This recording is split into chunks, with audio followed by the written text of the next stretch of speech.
एक पॉइंट पूछा आपने, बोला क्या कि प्रश्न में दी गई संख्या यदि समांतर श्रेणी में हो और n का मान विषम। आते हैं पहले हम दोनों कंडीशन को बताते हैं।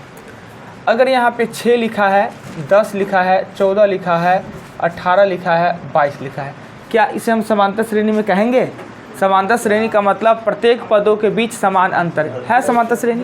अगर इस प्रकार की संख्या का औसत निकालना है तो सीधे अगर औसत निकालना होता तो औसत का मतलब होता है औसत बराबर कुल मानकों का योग, यानी 6 + 10 + 14 + 18 + 22 बाई 5 दे देते, निकल जाता। पर इस सीरीज में अगर कुछ एबिलिटी है, स्पेशल एबिलिटी है, गुण क्या है कि ये समांतर श्रेणी में है, यानी सभी पदों का अंतर समान है। तो आपको देखना है कि इसमें पद कितने हैं। पद मतलब n, पद मतलब n कितने हैं? 5 है। पद कितने हैं? 5। तो मेरा बीच वाला औसत, औसत का मतलब होता है विभिन्न मानकों के लिए मध्य मान के रूप में उत्तर प्राप्त करने को हम औसत कहते हैं। बीच वाला मान, इसमें ना 5 को दिख रहा है कि बीच वाला मान है जी। अगर ज़्यादा रहे तो 77 को रहे तो कैसे जानेंगे कि बीच वाला पद कौन है? तो अगर बीच वाला पद निकालना है तो निकालना है कैसे? 5 + 1/2 वां पद, अर्थात तीसरा पद। तीसरा पद क्या है इसका? 14। हो गया आंसर।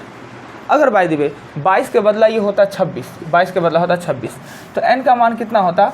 n का मान हो जाता 6। अभी क्या है? सम है। n का मान क्या है? सम। सम है तो फर्स्ट एंड लास्ट को जोड़ के 2 से भागा, यानी 6 + 26/2 कर देंगे तो 32 हो जाएगा ना, 16।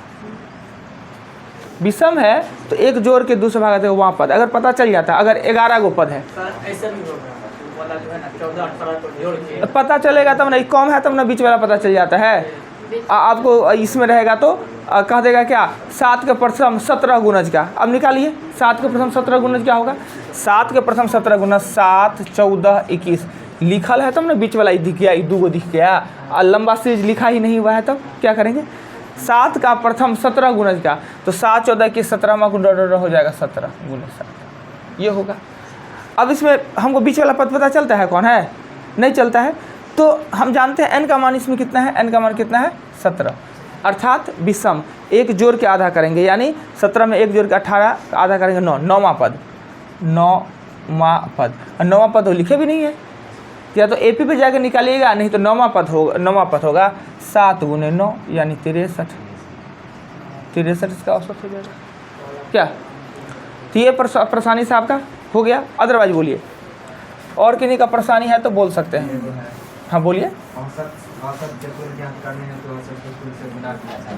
अब हम मान लेते हैं कि प्रश्न चैप्टर का नाम है औसत, पर अक्सर आपको कुल करना पड़ेगा। औसत का चैप्टर है, औसत ही दिया रहेगा, तो निकालेंगे क्या? तो टोटल निकालेंगे। टोटल अगर यहाँ पे 30 स्टूडेंट हैं और 30 स्टूडेंट का औसत पॉकेट में पैसा 50 रुपया है। औसत पैसा कितना है? 50 रुपया। अगर हो जाए पार्टी हो जाए, वर्षा है, आया है, बहुत मन सबका खुश है, क्या जी? शायद कोई होंगे जिनका मन दुखी होगा कि बारिश हो गया है कोई, तो मन खुश है, हो जाए थोड़ी पार्टी सार्टी। अब पैसा एकत्रित करने कितना पैसा जमा होगा? औसत पैसा है 50 रुपया और लड़का है 30 रुपया, कितना पैसा जमा होगा? इंटू कर देंगे। अगर औसत निकालने के लिए गुना करते, भाग करते हैं, तो भाग का अपोजिट क्या होता है? गुना। यानी कि 50 को हम 30 से गुना कर देंगे 1500 रुपया। यानी कुल ज्ञात करने के लिए मल्टीपल करेंगे औसत को संख्या से, और जब औसत निकालना है तो कुल संख्या के योग को संख्या से भागा दे देना है। बस इतना ही बात करना है, अक्सर यही करना होगा। हाँ हाँ,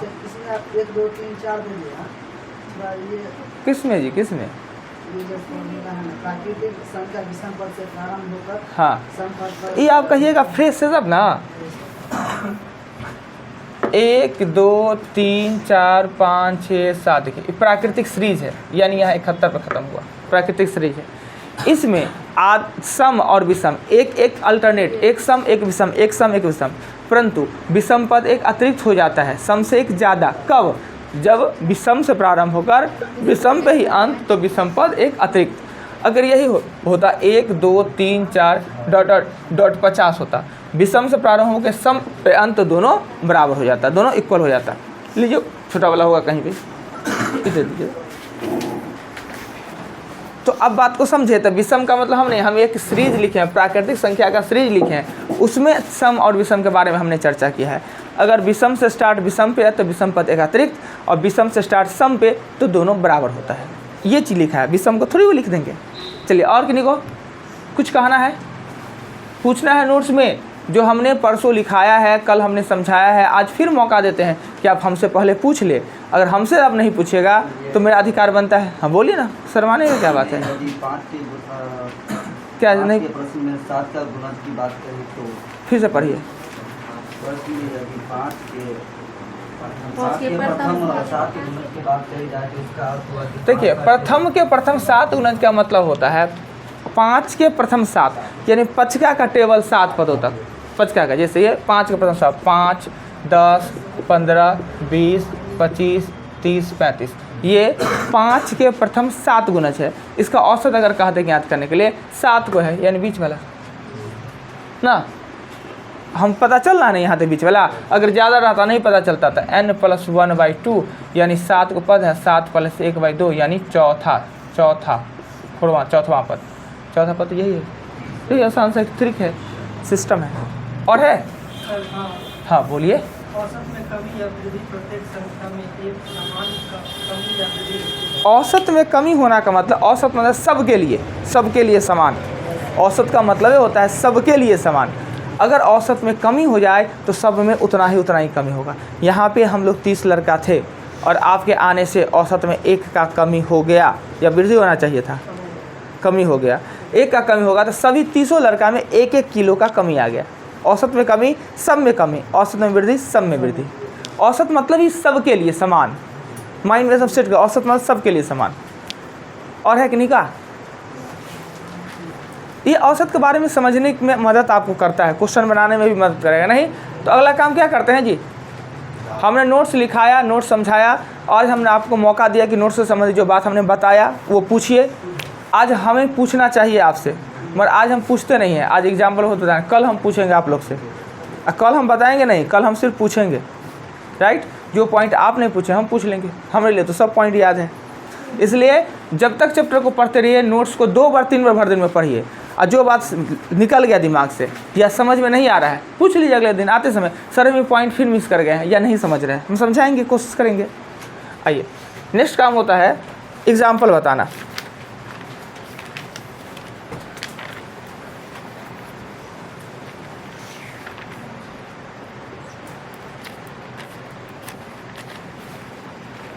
औसत 1 नंबर एग्जाम्पल 1 में कहता है रमेश ने हिंदी, अंग्रेजी और गणित का प्राप्तांक है वो है 53, 47 और 74। रमेश नाम का एक लड़का है जो कि 3 सब्जेक्ट का एग्ज़ाम दिया है, हिंदी, अंग्रेजी, गणित। हिंदी में 53, गणित और अंग्रेजी में इतना मार्क आया। तो पूछता है उसका औसत मार्क क्या होगा, यानी रमेश का औसत मार्क क्या हो गया। तो जानते हैं कि औसत मतलब होता है, औसत का मतलब कुल मानकों का योग।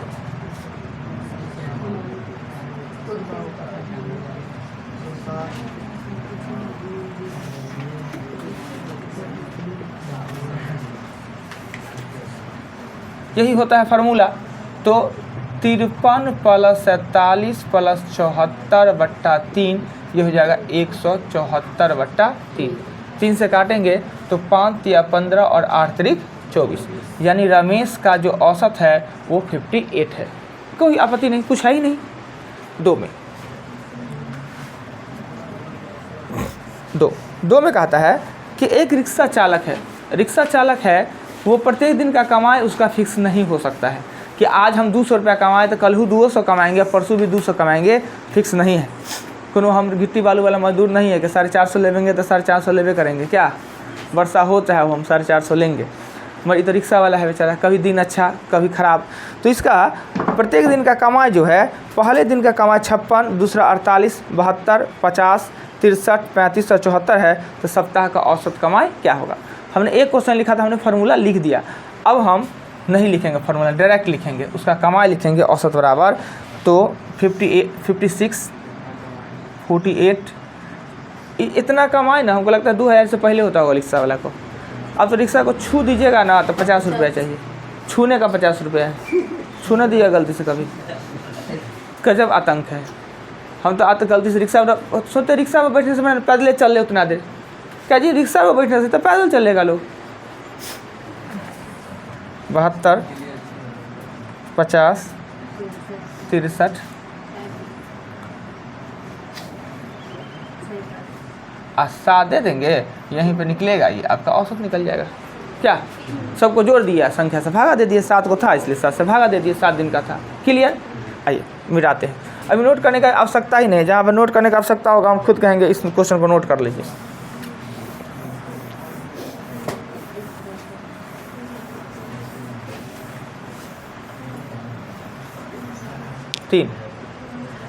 तीन नंबर क्वेश्चन में एक चरवाहा, जानते होइएगा चरवाहा ना सब आदमी, बिहार में रह के चरवाहा ना जाने तो बहुत बेइज्जती है। क्या जी बिहार में, हाँ रह के नहीं बेइज्जती बिहार का है। चरवाहा लालू यादव अपने चरवाहा विद्यालय खोल दिए थे। चरवाहा विद्यालय के नाम सुने हुए हैं, वर्ल्ड फेमस चरवाहा, खुला कहाँ तक नहीं, खाली कागजे में रह गया। तो चरवाहा विद्यालय मतलब बकरी उकरी चलाने वाला, गाय भैंस चला वो जो चरने के लिए नहीं आता है, चरवाहा विद्यालय। हम पहले सुनने थे ना, बच्चा थे चरवाहा विद्यालय खोले, हमको लगता है जो बकरी उकरी गाय भैंस चलाता है ना, गाय भैंस को छोड़ देगा फील्ड में, अपने आगे स्कूल में पढ़ेगा, ऐसा होता था। पता नहीं क्या होता था, खुला चला वो तो खाली कागज पर हुआ, पैसा जो भी में नेता के। अच्छा चलिए, जो खाए एक चरवाहा 12 भेड़ और 8 बकरी कुल 18,600 रुपया में खरीदा। चरवाहा है, भेड़ है वो है 12 को, अब बकरी है 8 को। तो फैक्ट्री का सामान तो नहीं है कि एक के रंग होगा सब जी, भेड़ बकरी एक के रंग होगा, कोई मोट कोई पातर कोई छोट कोई नम्हर कोई पुरान कोई नया, क्या सब अलग अलग साइज़ का होगा। तो प्राइसो तो अलग अलग होगा। पेन तो है नहीं कि 10 को पेन लेंगे 10 एक साइज़ का होगा, किताब सब एक ही सा होगा। ये तो बकरी भेड़ है, वो तो अलग अलग होगा। हमारे किसी का तबीयत खराब हो गया, कोई उसमें कमज़ोर हो जाएगा, उसका दाम कम हो जाएगा। क्या इतना में खरीदा गया। एक भेड़ का औसत मूल्य है 1260। औसत मूल्य मतलब भेड़ का किसी का ज़्यादा भी किसी का कम भी, पर एवरेज मूल्य है 1260 रुपया। तो एक बकरी का औसत मूल्य क्या होगा, एवरेज मूल्य क्या होगा? तो देखिए यहाँ लिखेंगे 12 भेड़ प्लस 8 बकरियाँ का कुल मूल्य कितना है, 18,600। क्लियर। 12 को है, सबका दाम अलग अलग होगा पर औसत तो एक ही होगा। इसका औसत कितना है 1260। तो 12 गुने 1260 प्लस 8 बकरियाँ बराबर 18,600। क्लियर। इसको गुना करने पे आता है 15,120। इसका गुना है 15,120। 8 बकरियाँ बराबर 18,600। इधर इसको ले जाएंगे तो 8 बकरियाँ का हो जाएगा 18,600 में से 15,120 करेंगे तो 3480।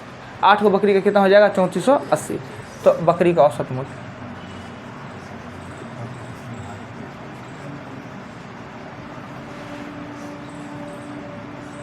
$3480 और ये 8 चौक 32,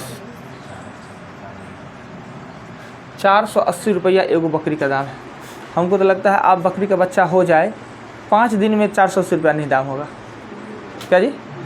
1 महीना का दाम 2,000 रुपया है बकरी का बच्चा का।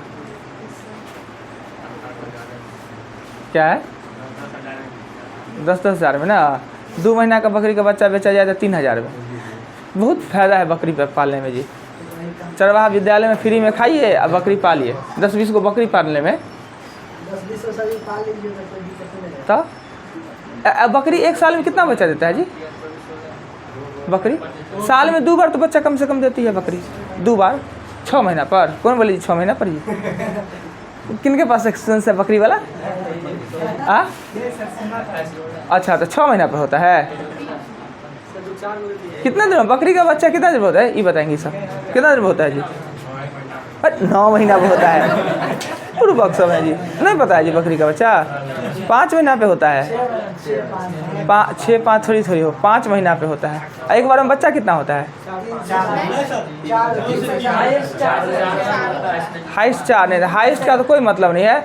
लोएस्ट कम से कम तो एगो होता ही होता है, Yes, sir. हाइट 7-8 को हो जाता है, नहीं सर, 4 होता है सर। 4 से ज़्यादा नहीं होता है। नहीं जी, होता है, हमरा देखे हुए हैं हम। नहीं, चलिए, जिनके यहाँ अड़ोस पड़ोस में बकरी बजाता था कल नॉलेज लेके आइएगा। आपके यहाँ पकड़ा था, पूछता है ना जी बकरी, नॉलेज लेके आइएगा कल, पूरा जानकारी लेके आए। बकरी कितना देर में बच्चा दे रहा है, कितना बच्चा के बारे में दे रहा है। मान लेते हैं 4 गो दिया तो साल में कितना हो गया, 8 गो, कम से कम 8 गो। एगो बकरी पालना है, 8 गो बच्चा, 8 गो को 6-6 महीना पाल लीजिए, 6-6 हज़ार में बेचिए, अब 20 गो बकरी में कौन नौकरी चाकरी के फेर में पड़े जी। हाँ, खर्चा भी लगता है सर। कौन बकरी में कौन खर्चा लगेगा, खोल दीजिए, चरेगा अपना, पत्ता पत्ता खाएगा, कौन खर्चा लगेगा। गलती से कुत्ता काट लिया अपने मर गए तो बकरी का क्या होगा। आप कोई देखता है खेत में घुसता है, मिटा दे।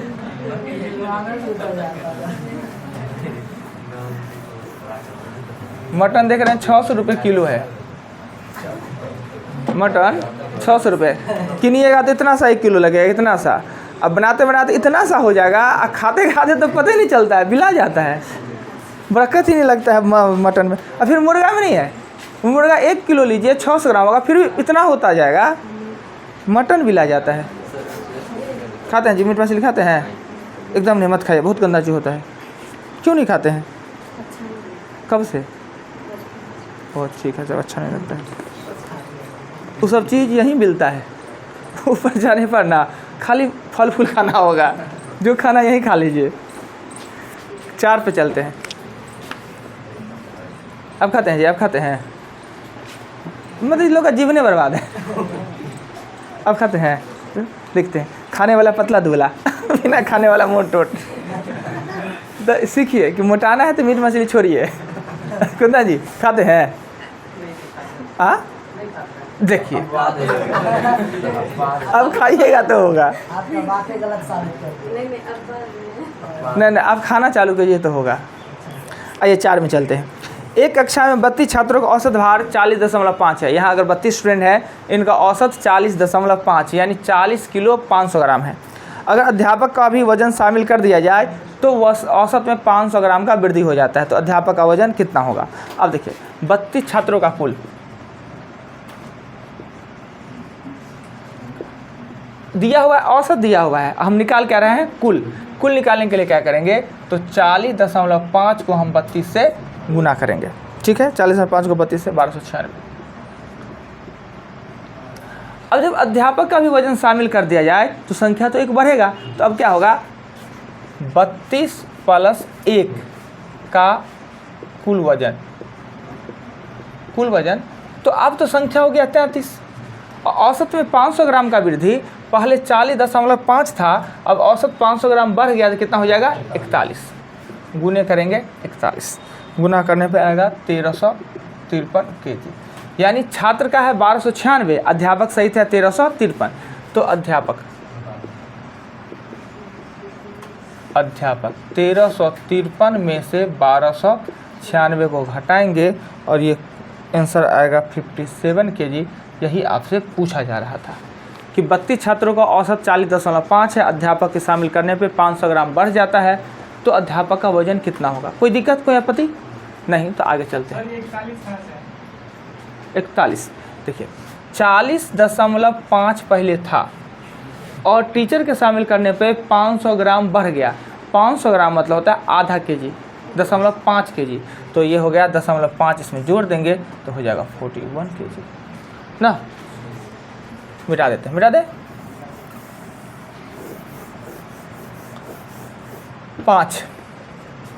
5 में कहता है कि एक नाव में 10 नाविक हैं। नाव जानते हैं, नाविक मतलब जो सवार उस पे है, नाव पे चढ़ने वाला, इन्हें के चलाने वाला। 10 नाविक उस पे सवार हैं। 58 किलो के स्थान पर एक नए व्यक्ति के आने से 58 किलो वाला उतर गया और वो कहीं भरगर लोग उस पर चढ़ गया, जिससे औसत में 1.2 किलो का वृद्धि हो गया। तो जाने वाला 58 किलो का है, तो जो आया चढ़ा है वो कितने किलो का है? ये तो फिक्स है कि औसत में वृद्धि तो वो ज़्यादा का आया है, औसत में कमी तो वो कम का आया है, औसत में वृद्धि हुआ है ना। तो हम लिखेंगे कुल वृद्धि।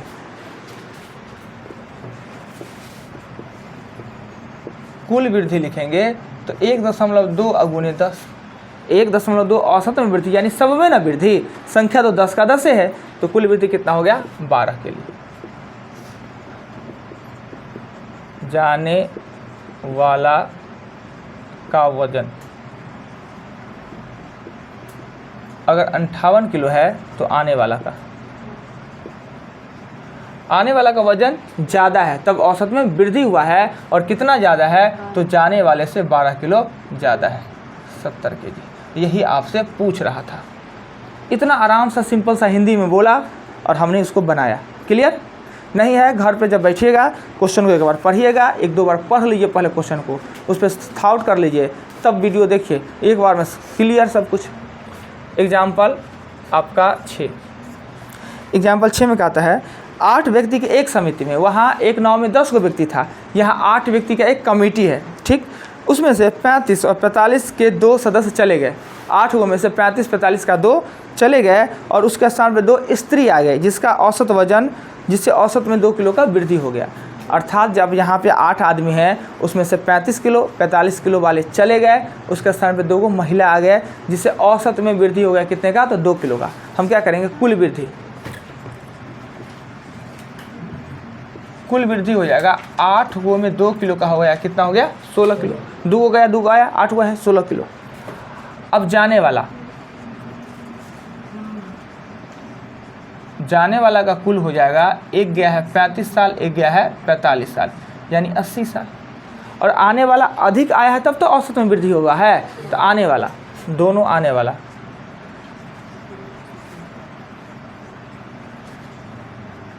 अस्सी में हम कितना जोड़ेंगे 16, तो 96। अगर वो दोनों नई जो महिला आई है उसका कुल वजन है 96, पर उसका औसत पूछ रहा है, तो महिला का औसत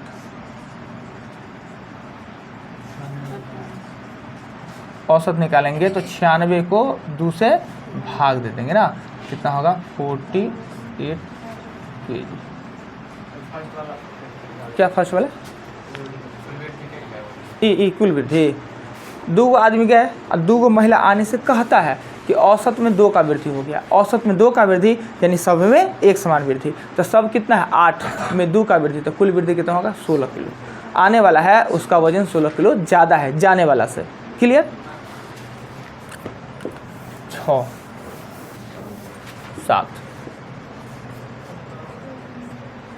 7 में कहता है क्या कि 11 परिणामों का औसत 60 है। 11 परिणाम का मतलब हुआ कोई 11 वो संख्या है, वो संख्या अंक भी हो सकता है, वजन भी का हो सकता है, सेंटीमीटर का हो सकता है, मीटर का भी हो सकता है, इसलिए सिर्फ 11 परिणाम लिख दिया है। यानी हम औसत का फॉर्मूला लिखते हैं, कुल मानक लिखते हैं, तो ये लिख सकते हैं कुल परिणामों का योग बटा कुल परिणामों की संख्या। यानी परिणाम जो है संख्या है वो किसी रूप में हो सकता है यूनिट, पर सबका यूनिट समान होगा। तो 11 परिणामों का औसत है वो 60 है, तो लिखेंगे 11 परिणामों का कुल। ठीक है, दिया हुआ है औसत, हमें कुल पे ले जाना है, कुल ले जाएंगे तो 11 × 60 करेंगे तो होगा 660, जिसमें से प्रथम 6 परिणाम का, प्रथम 6 परिणामों का कुल, इसका भी औसत दिया है तो कुल निकालेंगे तो इसका औसत दिया 59, 6 × 59, अंतिम 6 का, अंतिम 6 परिणामों का कुल होगा 6 × 62 ना, इसका गुना है 354 और इसका गुना है 372। अब देखिए मेरे पास कुल परिणाम था 11 गो ही, पर प्रथम 6 और अंतिम 6 करने से 6 6 12 हो गया। कैसे हो गया? कोई डबल आ गया होगा। अगर ये 11 गो परिणाम है A B C D E F G H I J K L तक होता है 12 गो ना, L नहीं K तक लिखेंगे, 11 गो परिणाम 11 परिणाम है, तो हम प्रथम 6 को लेते हैं, प्रथम 6 का लेते हैं तो प्रथम 6 का आप तक लेते हैं ना, और अंतिम 6 का लेते हैं तो ऐसे लेते हैं, अंतिम 6 का ये लेते हैं। तो क्या हुआ, F क्या आया है 2 बार आ गया है, यानी छठा पद 2 बार, तो हमसे छठा पूछ रहा है, तो इसका मान है 354 और इसका है 372, दोनों को जोड़ेंगे तो 354 + 372, 4 2 6 7 5 12 3 3 6 1 7, यानी 726 है। ये 12 गो का है और वो 11 गो का है, घटा ले तो बीच वाला छठा निकल जाएगा। तो 726 में से 660 घटाएंगे तो जो भी 66 निकलता है यही आपका छठा पद हो जाएगा। क्लियर? कहीं आपत्ति लगे तो डिस्कस कर सकते हैं, बोल सकते हैं। क्वेश्चन 7, क्वेश्चन 8 पे चलेंगे, मिटा दिया जाए।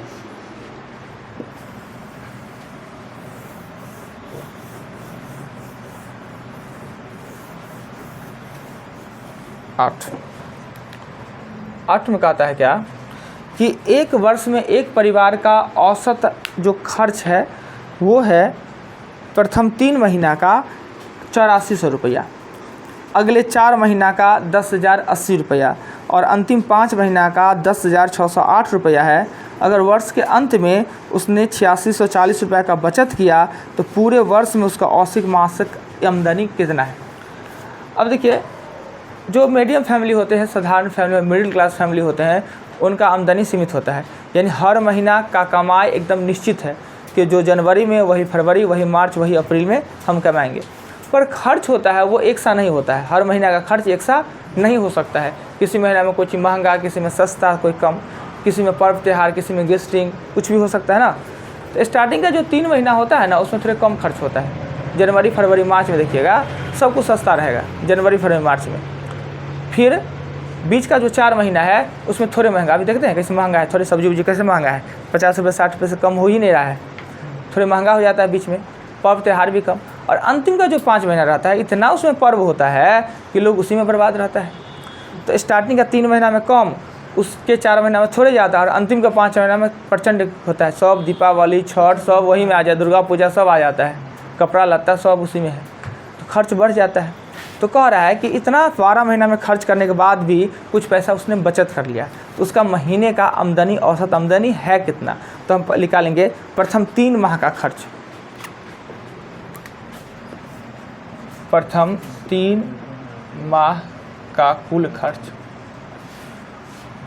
कुल खर्च दिया हुआ है। प्रथम 3 माह का औसत दिया है 8400 रुपया, 8400 गुने 3। अगला 4 माह का कुल खर्च 10,080 रुपया है, तो 10,080 गुने कर देंगे 4। अंतिम 5 माह का, अंतिम 5 माह का कुल खर्च तो 10,608 रुपये है, 10,608 रुपया है। कितना है तो 5 महीना का। तीनों को गुना करेंगे ना, एगो गुना करने में 25,200 आता है, 25,200 आता है। दूसरे गुना करने पे 40,32 आता है, 40,320 आता है। और अंतिम को गुना करने पे आता है 53,040। कुल खर्च, कुल खर्च 1,18,560, 1,18,560 इसने महीना में पूरे साल में खर्च किया। बचत, बचत है कि साल में बचतों किया है, वो बचत कितना किया है 8640 रुपये का बचत किया है। तो इनकम बराबर होता है, आय बराबर होता है खर्च प्लस बचत। खर्च प्लस को जोड़ दीजिए तो इनकम निकल जाएगा। तो मेरे पास खर्च है 1,18,560, अब बचत है 8640, तो ये क्या मेरा निकल जाएगा इनकम। कितना इनकम निकल जाएगा तो 1 साल का इनकम निकल जाएगा। इसको जोड़ने पर होता है 1,27,200, 1,27,200। 12 महीना का क्या है इनकम है, तो पूछ रहा है औसत इनकम। तो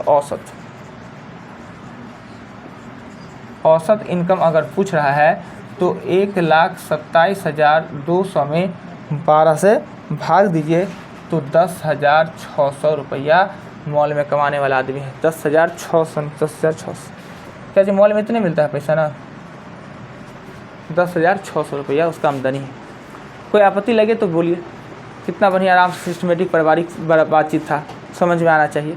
अब 8 एग्जाम्पल आपने अगले दिन बनाना है, कम से कम 2 बार 3 बार नोट्स को पढ़िएगा, 8 एग्जाम्पल बनाइएगा और 20 तक क्वेश्चन ट्राई करके लाना है।